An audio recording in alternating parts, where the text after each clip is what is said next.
Hello guys, നമ്മൾ 100 sub സ്പെഷ്യലായിട്ട് നമ്മൾ സോഷ്യൽ ഐലൻഡിൽ പോയി പൂത്തിരി കത്തിക്കാൻ പോവാണ് ഗായ്സ്. നമ്മൾ സോഷ്യൽ ഐലൻഡിൽ എത്തിയിട്ടുണ്ട്. നമുക്ക് ചാടി ഓടി ഓടി കടയിൽ പോവാം. ചേട്ടാ കുറച്ച് പടക്കം വേണമായിരുന്നു.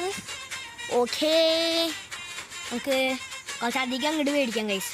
ഒടിച്ച് ഉത്സാഹമാക്കാം. പിന്നെ കുറച്ച് ക്രാഫ്റ്റ് മേടിക്കാം. ക്രാഫ്റ്റ് എന്തിനാണെന്ന് നിങ്ങൾക്ക് അറിയാമല്ലേ. നമുക്ക് ഈ സാധനത്തിൻ്റെ മുകളിൽ കയറിയിട്ടാണ് പടക്കം പൊട്ടിക്കേണ്ടത്. ഓക്കെ, നമുക്ക് ക്രാഫ്റ്റ് ഇട്ട് കയറാം. ഇതിൻ്റെ മുകളിൽ ചാടി കയറ്. അങ്ങനെ തന്നെ കേൾക്കോ ചാടി ഓടി കയറുന്നേ മച്ചാനേ. എന്താണ് മച്ചാനി ഇത്ര സ്ലോ? ചാടി ഓടി കയറങ്ങോട്ട് ഗൈസ്. ജസ്റ്റ് താഴെ വീണു, അതുകൊണ്ടാണ്. ഓക്കെ, ചാടി ഓടി കയറിയാ ഗൈസ്. നമ്മളെങ്ങനെ കയറിയിട്ടുണ്ട്. ഇനി അച്ചാനം പുച്ചാനം പടക്കം പൊടിക്കുക. Subscribe four TJL22.